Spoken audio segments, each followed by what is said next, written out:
Seorang pengerusi sebuah badan bukan kerajaan NGO direman 7 hari kerana disyaki menyalahguna kuasa untuk menyeleweng dana milik tempatnya bekerja.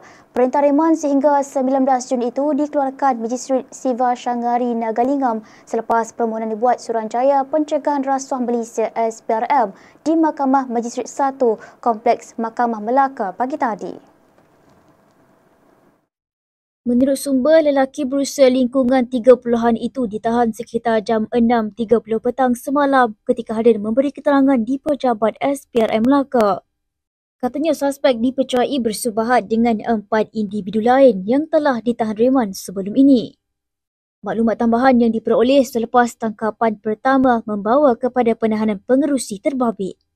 Tambah sumber itu lagi, kegiatan berkenaan dipercayai berlaku sejak 2015 hingga 2025.